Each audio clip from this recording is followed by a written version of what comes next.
fíjense, el del desarrollo sostenible es un tema que todavía genera muchas controversias entre los diferentes, digamos, personas relacionadas con lo que es el desarrollo y el futuro del mismo planeta.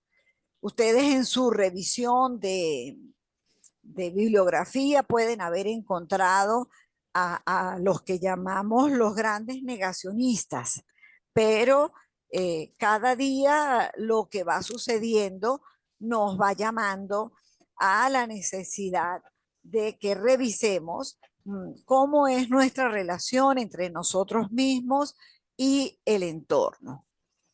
Y esto está perfectamente englobado y acorde con esa visión de una bioética global, en donde se logre llegar hasta los confines precisamente de todo el mundo. Eh, Cuando nosotros vemos eh, cuál ha sido el comportamiento del planeta en los últimos años, precisamente todo el proceso que se ha desencadenado a partir del gran desarrollo industrial, las cifras son realmente alarmantes. Eh, Aunque este proceso de, digamos, de cambio dentro del planeta se ha dado en otros momentos digamos, de toda su historia como planeta, algo que alerta en estos momentos es el tiempo en que se están dando todos estos cambios, todos los fenómenos. Fíjese, en el año de 1992, cuando la cumbre de la Tierra, ya aquí se alertaba de que había que tomar algunas precauciones, asumir eh, una actitud distinta para lograr de alguna manera frenar los cambios que se venían dando ya. Eh, ¿Dónde se, digamos, sentimos ya lo sentimos, por lo menos con la temperatura de todo nuestro planeta? Para el año aproximadamente, para el 2010, ya se había dado un aumento de un 0,4 grados, pero ya para el 2023 se habla de una cifra de un aumento del 1,1. Se dice que si el aumento llega al 1,5 o peor aún, si llega a 2 grados, ya las manifestaciones, el impacto en el planeta van a ser realmente impactantes. Y ya comienzan a verse, inclusive hay algunos los más, digamos, los que más alertan sobre lo que está sucediendo, ya plantean cómo nuestros cascos polares van disminuyendo de tamaño, ya lo vamos viendo con esos grandes cambios de temperatura y cómo de un momento dado tenemos grandes lluvias, en otros son grandes eh, sensaciones y temperaturas reales en cuanto al clima. Entonces, hay autores muy, digamos, casi que no sé si pesimistas, si ese sería el nombre, en donde ellos plantean que es difícil reconocer exactamente cuál podría ser el punto de quiebre. Entonces, es un tema que realmente requiere de un compromiso de todos. Claro, debe de partir de parte de los gobiernos, de los estados, pero también desde lo individual siempre es importante que revisemos qué estamos aportando para frenar esta situación. Otro de los elementos, de los, digamos, signos de alarma, los tenemos, un ejemplo, con las cantidades de las áreas de bosques que se han deteriorado. Eh, aproximadamente para el 2010, ya se hablaba de 300 millones de hectáreas, más o menos una superficie como la de Argentina, pero ya para el 2023 se planteaba que entre 1990 y el 2020 ya se habían consumido 420 millones de hectáreas. Y así vamos viendo cómo las cifras van creciendo a una velocidad que, que, que era lo que decía este autor, que es James Lovelock, que él dice que eh, que no es el comportamiento que pueda tener nuestro planeta, no es necesariamente lineal, porque un cambio, un ejemplo en la temperatura, puede generar el hecho de que ya nuestros polos estén perdiendo parte de sus dimensiones, lo que eso está reportando puede dentro del resto de los océanos, eso puede traer otras consecuencias que no necesariamente se han medido. Fíjese, por lo menos con las emisiones del CO2 como uno de los gases de efecto invernadero más importantes, se planteaba que para el 2008 ya habíamos aumentado en un 36%, pero ya para el 2021 se habla de un 50%. Y así igualmente cuando se habla de las concentraciones de CO2, tenemos que para el 2010 ya alcanzaba a 500 partes por millón. Entonces, por lo menos esta concentración, el impacto que tiene sobre los océanos es muy grande y eso es lo que va determinando que el comportamiento de las algas, el comportamiento de los corales se va a ir modificando y la capacidad reguladora que jugaba los océanos puede verse afectado. Y a veces, bueno, no se tiene ninguna certeza, pero más de una vez nos hemos encontrado con fenómenos de comportamientos extraños dentro de la población propia de los océanos, que uno se pregunta hasta dónde todos estos cambios están ocasionando estas respuestas. Realmente la situación es para que el mundo salga un poco de esa digamos, disposición a reunirse, a tomar decisiones, pero como que pensando que todavía queda mucho tiempo, lo cual no es necesariamente. Y lo más preocupante es que los más afectados por todos estos cambios son precisamente los países de menor ingreso y en grandes condiciones de vulnerabilidad. Ok, ya puse en silencio mi teléfono. Ok, fíjese, este es uno de los modelos que se plantean que deberían ser considerados a la hora de decidir, de planificar cuáles serán las acciones que se asumirán en todo el planeta. Eh, ok, en donde eh, esto es un modelo que a la hora de que se estén planificando las ciudades y particularmente con énfasis en las más vulnerables, sería necesario considerar todos los elementos, estos elementos, lo económico, lo ambiental, lo cultural y lo político, en donde según cada uno de estos elementos se han definido una serie de indicadores que tienen que ser considerados a la hora de planificar estas respuestas que se estén implementando para, digamos, solventar o para accionar sobre, particularmente dentro de las ciudades y los grupos más vulnerables.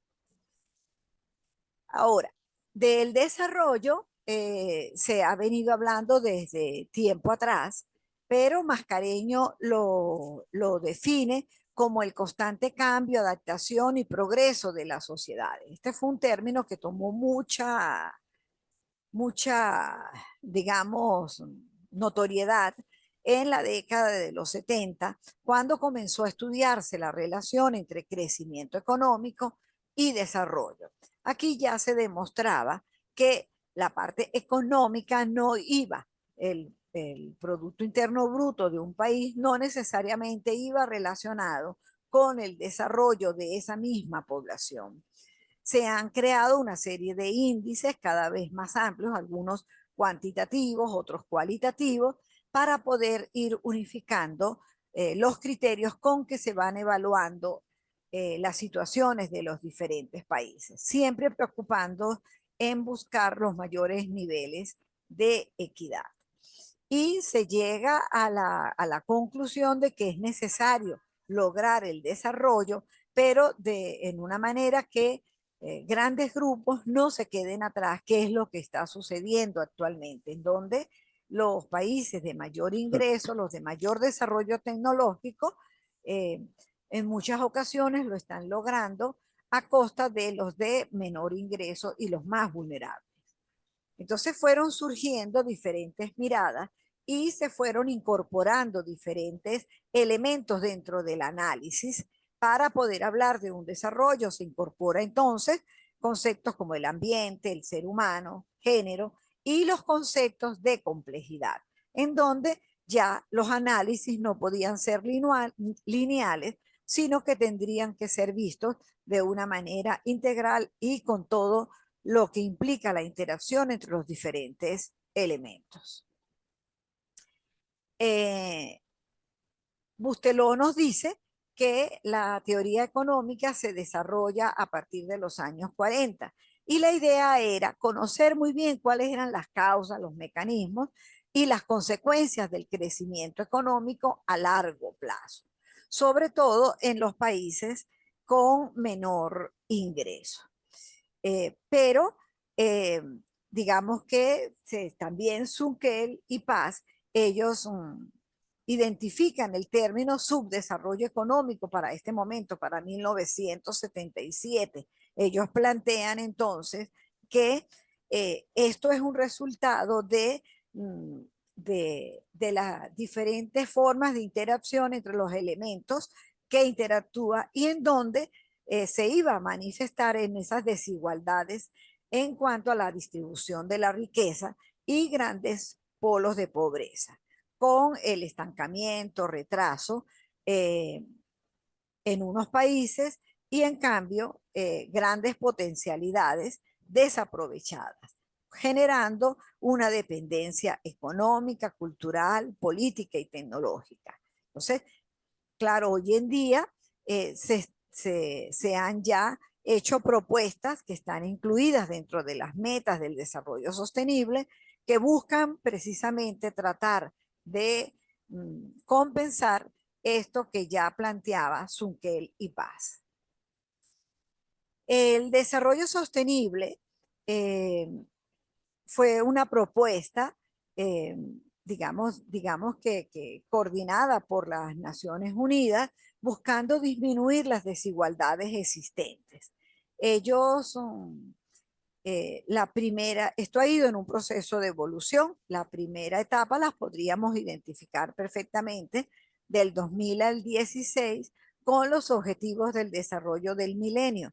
Y luego esto evoluciona y tenemos luego la Agenda 2030 que van del 15 al 2030. Ya se dice inclusive que estas acciones necesitan ser reorientadas hasta el 2050 y están conformadas por 17 objetivos. Eh, Aquí entonces tenemos la frase de Ban Ki-moon en el 18, cuando él plantea precisamente que es una lista de tareas, de actividades, pero que tenemos que realizar las personas y el planeta para lograr entonces lo que se espera. Lo primero que fue lo que, digamos, todas las acciones que se definieron, que se desarrollaron entre, o estuvieron planificadas para desarrollarse entre el 2000 y el 2015, fueron entonces, como les mencioné, los objetivos del milenio. Eran 8 propósitos. Buscaban atender problemas de la vida cotidiana, lo que, digamos, lo que siempre habíamos estado acostumbrado, una visión más bien focalizada de abordar los problemas que afectan a la humanidad.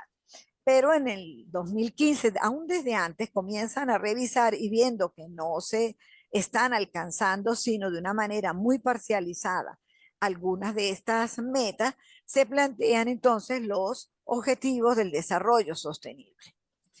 Los del milenio eran 8, como ya les planteé, fíjense que eran aspectos muy concretos como erradicar la pobreza extrema y el hambre, lograr la enseñanza primaria universal, promover la igualdad entre los géneros y la autonomía de la mujer, reducir la mortalidad infantil, mejorar la salud materna, combatir el VIH-Sida, el paludismo y otras enfermedades, garantizar la sostenibilidad del medio ambiente y fomentar una asociación mundial para el desarrollo. Fíjense que aquí, digamos que estaba básicamente enmarcado dentro de lo que habían sido esos indicadores, eh, digamos, usualmente manejados para evaluar las condiciones de los países, todavía muy cuantitativas, pero que los avances no lograron darse o se daban en unos, no en otras. Y de ahí es que viene la propuesta de la Agenda 1530. Eh, Buscando entonces completar lo que no habían logrado los objetivos del desarrollo del milenio y buscando eh, digamos, comprometer e involucrar a todo el planeta. Y van surgiendo nuevos temas en donde se definen que ya el desarrollo no es solamente desde el punto de vista económico y la inversión que se haga, sino la integración de diferentes aspectos.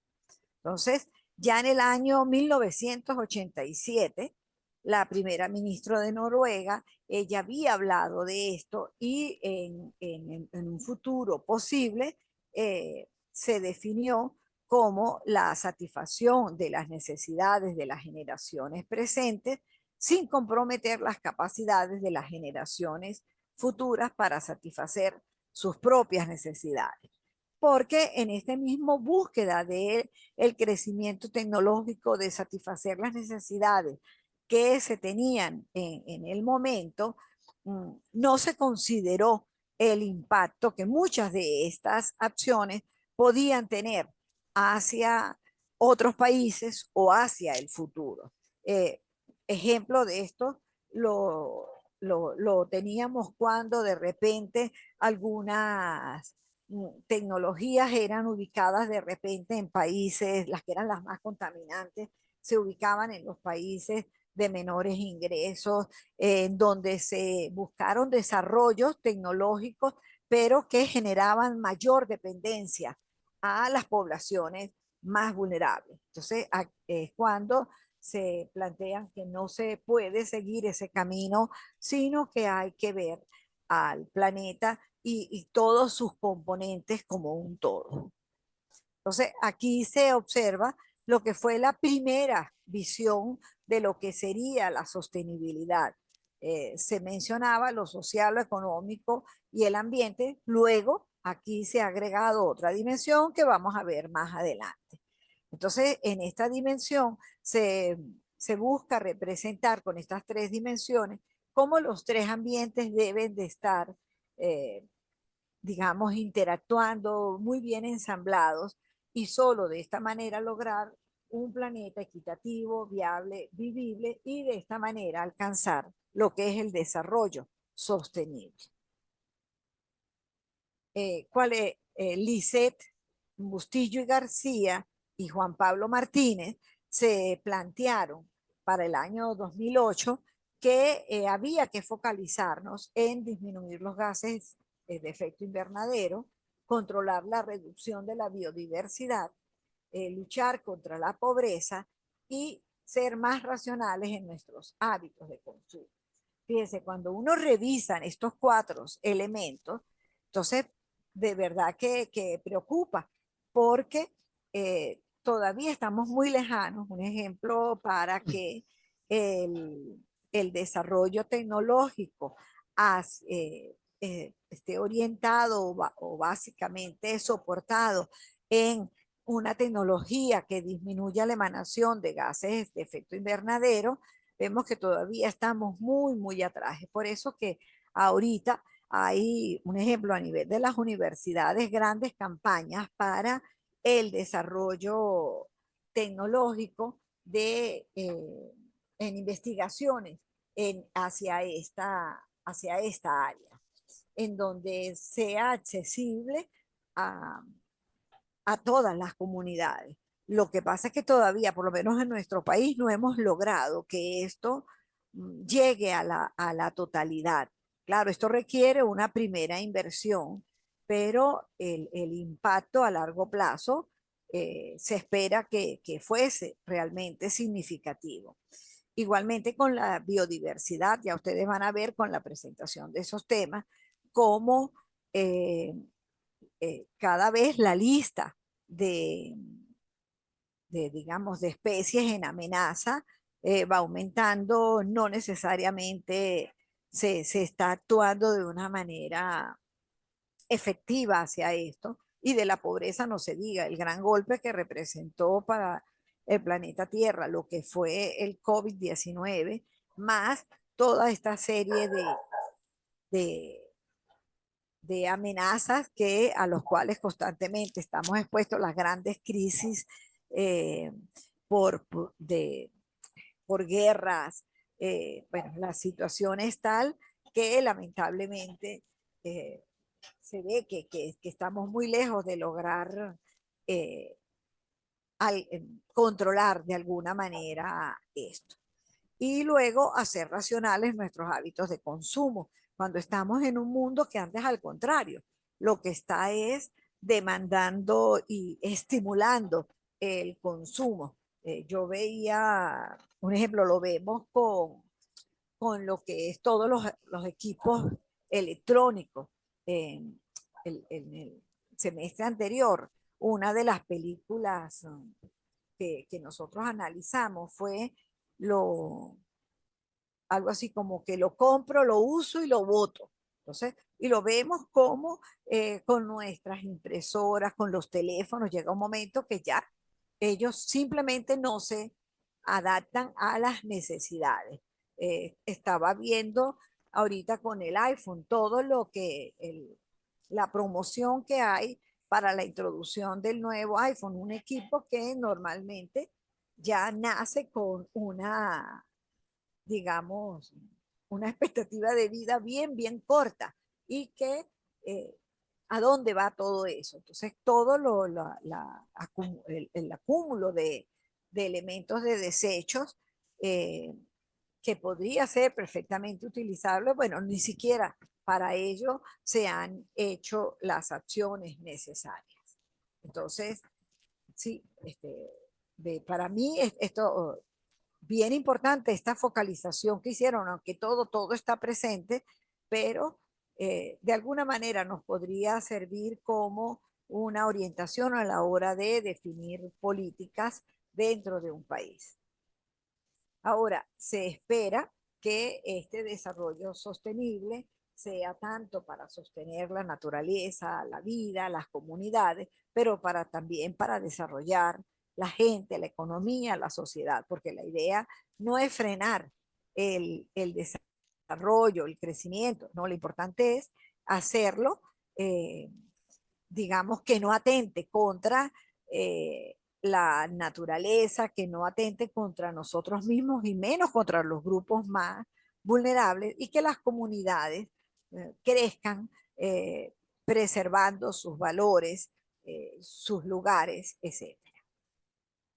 Entonces, claro, para esto necesitamos una población realmente preparada para esto, economías que faciliten, estén diseñadas precisamente para,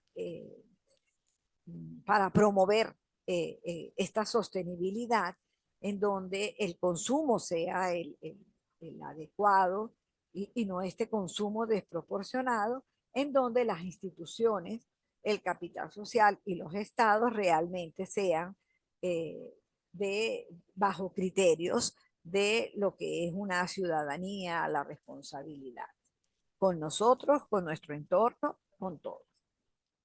Ahora, los principios de la sostenibilidad están orientados primero a satisfacer las necesidades, como era la definición de esta presidente, de las capacidades, satisfacer las necesidades actuales sin comprometer a las futuras, conocer las limitaciones y las capacidades de la naturaleza, de tal manera que no actuemos en su destrucción.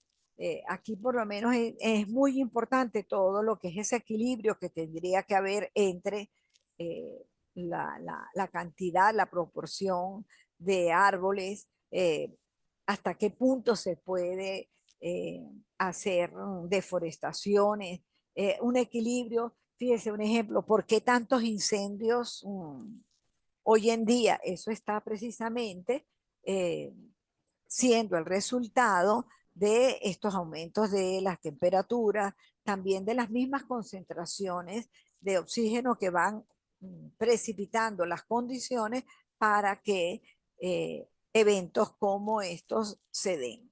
Entonces, y reconocer que nada está aislado, todo interactúa. Es aquí el modelo del aletear de una mariposa. Lo que sucede en la parte más lejana del mundo puede tener un impacto en nosotros. Lo importante es entonces siempre actuar con la mayor responsabilidad. Ahora, cuando se habla del desarrollo sostenible, se plantean entonces que hay que considerar esos elementos esenciales, el planeta como un todo, las personas, en donde es necesario poner fin a la pobreza y el hambre, manteniendo en todo momento la dignidad.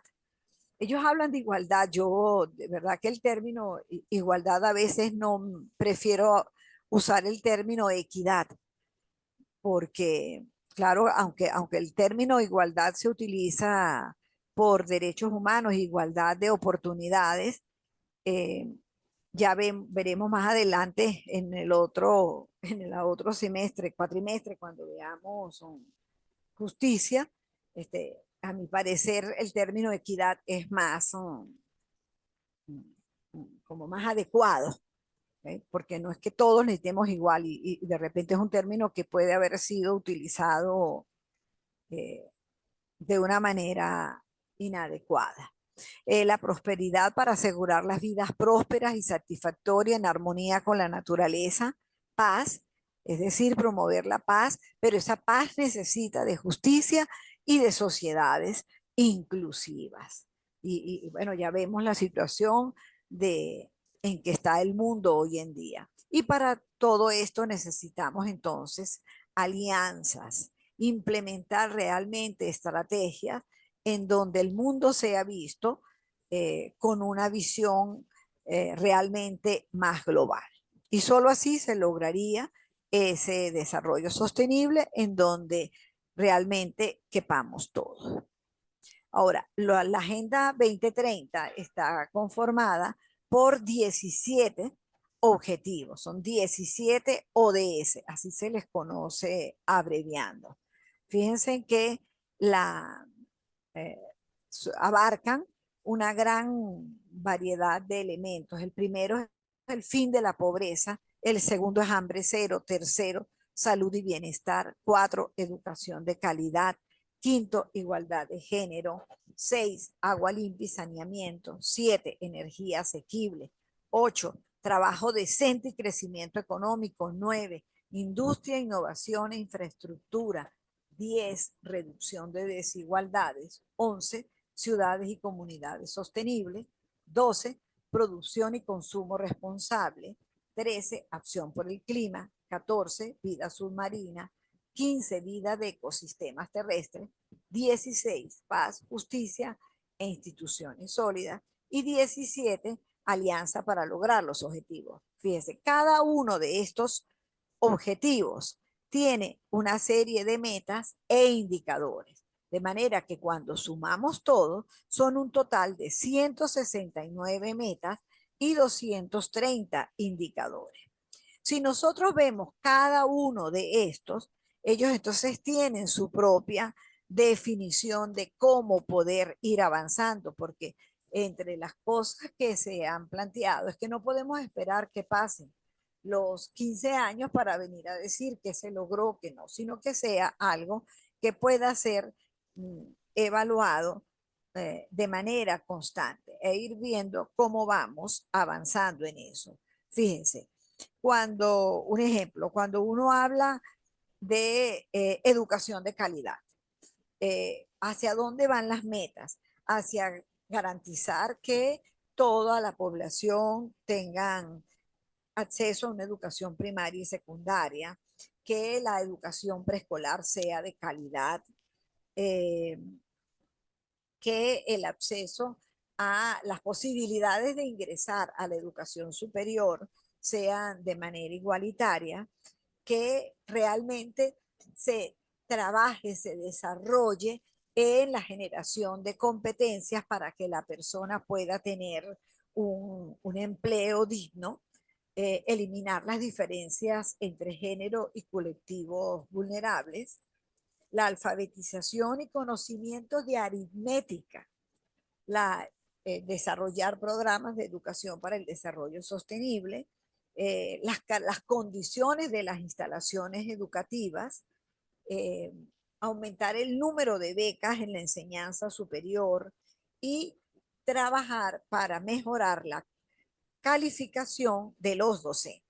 Eso es solamente por hablar de lo que serían algunas de las metas, buena parte de las metas del ODS 4, que es educación de calidad. Claro, si nosotros esto lo revisamos, un ejemplo con nuestro país, bueno, ya podremos estar, eh, digamos, sacando conclusiones cómo se está avanzando en esto.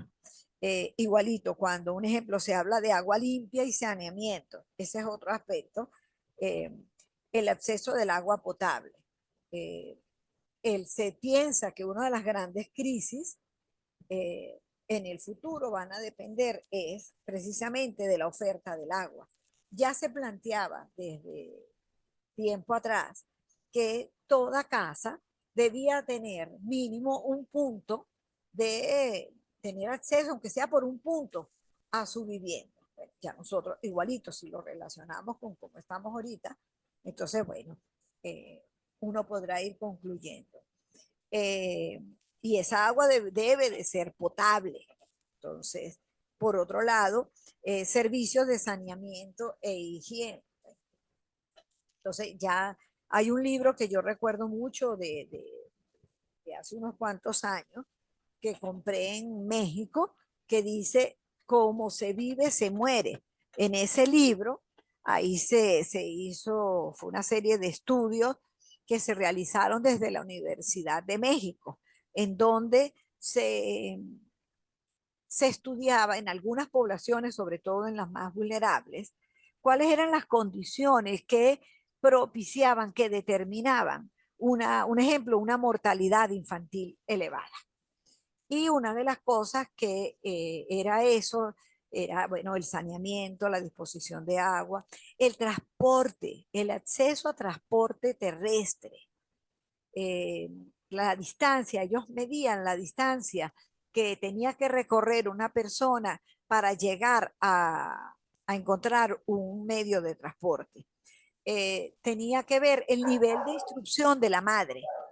Entonces, y ellos ahí lo demostraban, cómo eh, precisamente estos índices de mortalidad infantil estaban directamente relacionados con estos indicadores. Entonces, claro, de ahí la importancia de mantener y trabajar en esto. Eh, Otro de los aspectos es el uso eficiente de recursos hídricos. Esto es algo que impacta, y esto es un ejemplo muy de la mano con, eh, con estimular que los cultivos sean eh, los los correspondientes a los autóctonos, los propios de cada región. Estaba leyendo también de que, un ejemplo, en España, el uso el consumo del aguacate ha tomado mucho auge. Y entonces, pero las características de sus suelos no son precisamente las más adecuadas. Entonces uno ve que aquí a nosotros un aguacate se nos da. Aquí en mi casa yo tengo cantidades de, bueno, no cantidades, vamos a decir que tengo como 4 matas. Y esas prácticamente han nacido de que ha caído una de esas eh, pepas, como le llamamos, y han surgido esos árboles que, bueno, que da gusto, pero es porque las características de este terreno es el adecuado. Y esos son árboles que en mi caso yo no tengo que estar regando, sino que se dan por las mismas características de la humedad, las características del suelo. Pero esto en otros países significa un consumo que entonces no se justifica o no sería lo más sostenible.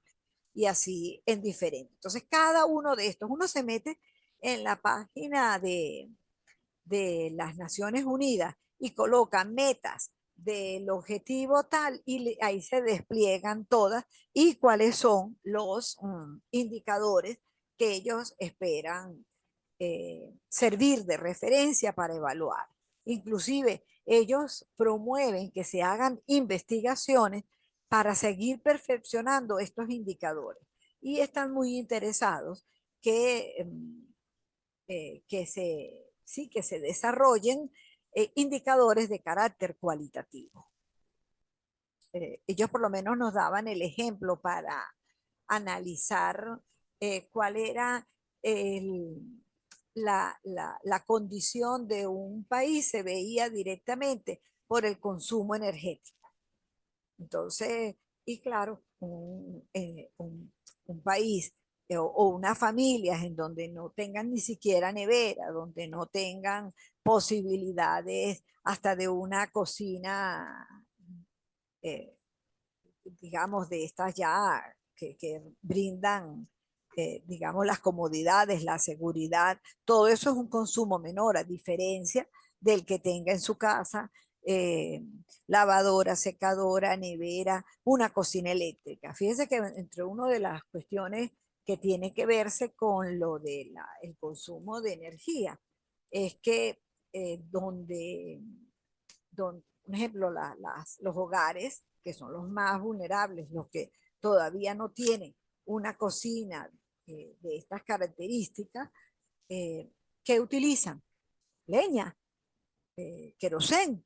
Entonces, ese uso genera a su vez una serie o puede traer unos riesgos que lamentablemente afectan más y lo vemos como se han dado explosiones por bombonas de gas, pero a su vez eso viene por un mal manejo de esas bombonas, etcétera. ¿Y cuántos muertos, cuántas personas afectadas con consecuencias por esto?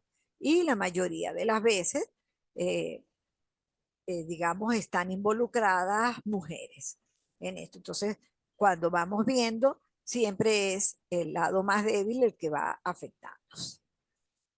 Entonces, el desarrollo sostenible busca que nadie se quede atrás, que la prosperidad llegue a los límites del planeta y que necesariamente hay que invertir en el capital del futuro.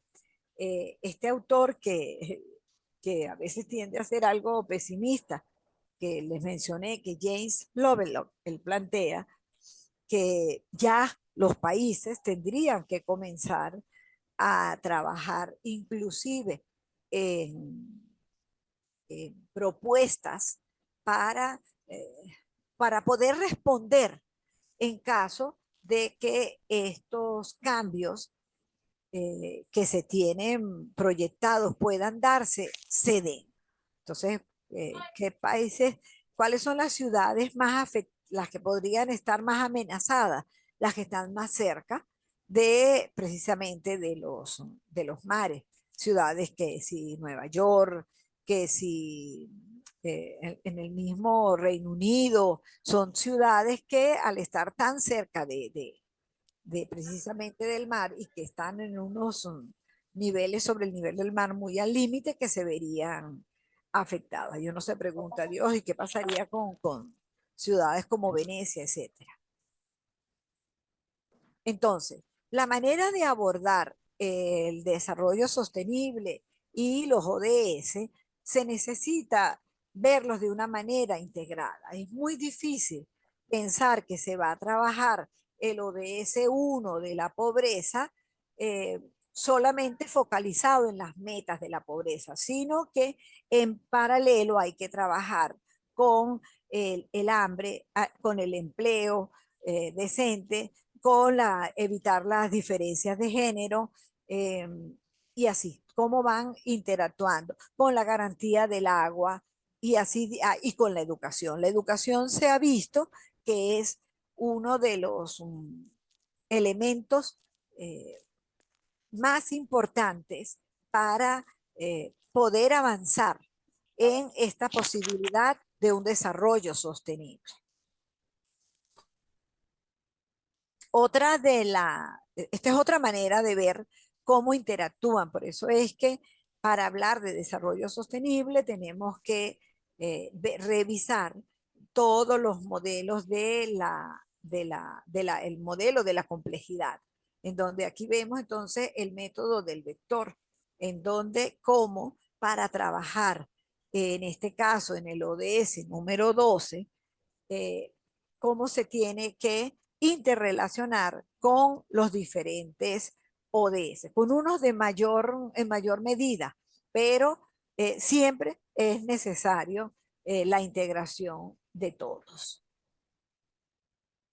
Ahora, lamentablemente, cuando se hace un balance, ¿con qué nos encontramos? Que siguen dándose y viviendo, tenemos grandes desigualdades de los sanos con los enfermos, de los ricos y los pobres, de los que se han formado, de los que han tenido oportunidad de formarse y los sin formar. Entonces, eh, digamos que esto es un llamado para que cada uno de nosotros como profesionales asuma cómo va a involucrarse, a relacionarse en su día a día con precisamente estas metas y estas búsquedas de una mayor equidad para todos.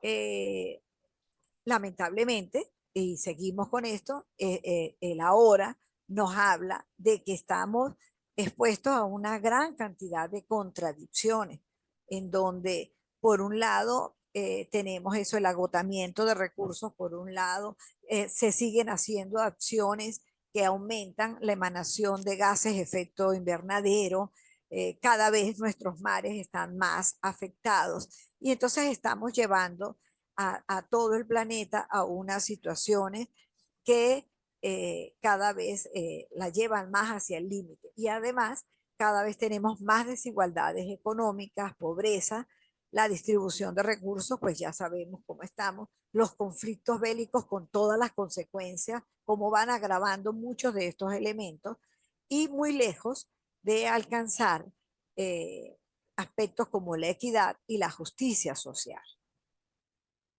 Entonces, sí, hay muchos que de repente, esta es una caricatura que para mí me parece muy dura, pero a la vez muy real, ¿no? En donde el tiempo va pasando, se nos está, no me atrevo a decir que se nos esté agotando, pero sí está pasando, no estamos haciendo todo lo que debería hacerse. De repente hay un grupo que tiene la oportunidad de reunirse a conversar, pero ¿bajo qué condiciones? Realmente se está buscando el ajustarse, digamos, a lo que el mismo planeta nos está demandando. No, estamos trabajando por una ciudadanía, no, no pareciera. Entonces, bueno, esta es una imagen que aunque muy cruda, creo que habla bastante de esa situación donde nos encontramos en la actualidad. ¿Qué tenemos que hacer? Básicamente es esta información incorporarla, trabajarla, hay que educar mucho más, hay que generar políticas para realmente evitar que se sigan manejando y generando elementos que actúan en nuestra, digamos, que nos van presionando y dejando de lado lo que hemos venido mencionando. Y se sabe que la educación es uno de los elementos fundamentales. Eh, ya los cambios, fíjese, esta es una imagen que sacada de Google, en donde se ve cómo en el mismo, en el mismo año, pero con una diferencia de meses, cómo se va deteriorando un determinado sector. Estos son corales. Ahora, eh, ¿qué hacer? Fíjese, en el 2010, el tercer Congreso Mundial se planteó que, y fue donde, digamos, se ratifica la importancia del elemento cultural educativo. Entonces, aquí, fíjese, yo les había planteado que inicialmente se habían identificado tres elementos que eran importantes, que era el económico, el social y el ambiental. Pero ahora se incorpora desde el 2010 el aspecto cultural. Hay inclusive autores que hacen tanta énfasis en la importancia de este punto que colocan a los tres elementos, el económico, el social y el ambiental, dentro de una gran esfera que es la cultural. Eso, digamos, depende de los modelos que cada quien se vaya planteando, pero sí se le ha identificado el gran poder, la gran fuerza que necesita impartírsele a este elemento a la hora precisamente de definir las acciones, las políticas por cada país. Ahora, es por eso que digamos, se defiende y se insiste en la educación para el desarrollo sostenible. Esto es digamos, un movimiento que viene de muy atrás, eh, pero que hoy en día se insiste que debe de ser abordado bajo este modelo en donde la sostenibilidad eh, sea, es decir, la visión integral sea la que oriente las acciones que se den en el campo de la educación. Entonces, ellos plantean, fíjense, se los veía cuando lo de educación de calidad, hay ciertos conocimientos fundamentales como la aritmética, la capacidad de leer, que es donde deberíamos estarnos concentrando fundamentalmente, porque a partir de lograr esos elementos, ya una persona que ha logrado su desarrollo desde el punto de vista biológico, neurológico, y tiene eso, ya es alguien, y que tenga acceso a la tecnología, es alguien que prácticamente, como dice uno, nadie lo va a parar. Entonces, eso es de los aspectos, pero todo esto logrado con una visión de sostenibilidad y así construir ese futuro que se aspira. Eh, Plantean entonces que la educación deja de ser un fin y pasa a ser el instrumento, el medio con los cuales se va a lograr ese cambio que necesitamos. Eh, en donde si de verdad se parte de esta idea de la educación, entonces esto tiene que estar presente en las políticas, en los contenidos y en la práctica, en donde se mantengan y se respeten las culturas propias de cada región. Ahora, ¿qué tenemos que considerar? Sí, esto no siempre es fácil, es difícil cambiar, existe el escepticismo, hay quien no le interesa, es el ahora, hay una gran desinformación, a veces uno ve, lo que pasa es que también en uno a veces se genera como resistencia, pero un aspecto tan sencillo como es no quiero chalequear la exposición, pero un ejemplo desde el punto de la disposición de desechos, ahí hay mucho, pero hablando, un ejemplo, con el consumo de agua. Yo sé que si a mí me dicen ahorre agua, es capaz que me da de todo porque hemos tenido que pasar por unas grandes carencias, lamentablemente, este, a las cuales hemos llegado más por incapacidad en la gestión que porque tengamos las condiciones para ello. Pero si uno de verdad considera lo que es el uso adecuado del agua, uno desde su hogar puede hacer uso adecuado, sin estar, como digo, sometiéndose a eso de cargar potecito, pero sí no un gasto innecesario. ¿Cuántas veces no ve uno que hasta para enjabonar los platos, toda la loza, la vajilla, y está el grifo abierto? O están cocinando y dejan el grifo abierto.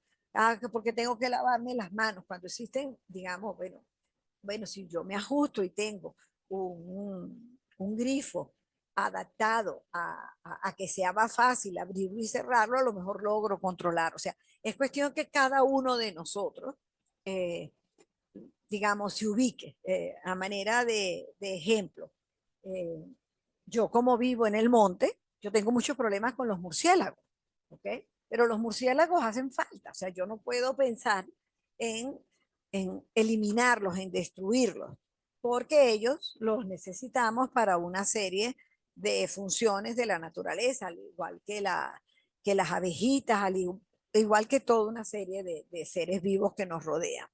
Y entonces yo decía, pero ¿cómo hago si dejo determinados espacios de mi casa sin la iluminación durante la noche? Me, se introducen los murciélagos y me hacen desastre en esos espacios. Y entonces, bueno, yo estoy comentando, pero ¿qué hago? No sé, a veces como que prefiero.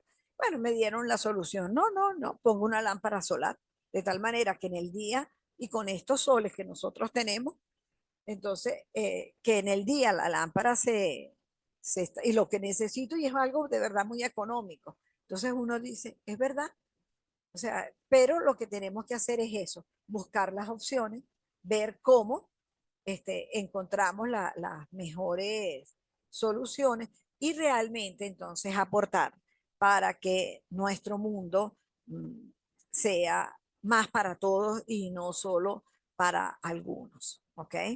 Por eso es que yo termino preguntándonos a cada uno de nosotros qué es lo que yo puedo hacer para la sostenibilidad, cómo puedo promover en mi sitio de trabajo y desde mi disciplina, cómo puedo estimular la sostenibilidad. Entonces, esta es una frase de Albert Einstein que me parece muy, lástima que la imagen no es muy buena, pero bueno, dice, el mundo es un lugar peligroso no a causa de los que hacen el mal, sino por aquellos que no hacen nada para evitarlo. Y esta frase en donde se quiere dar el énfasis a la educación, que dice, la educación es el arma más poderosa que puedes usar para cambiar el mundo, de Mandela. Ok, bueno, el punto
Bueno,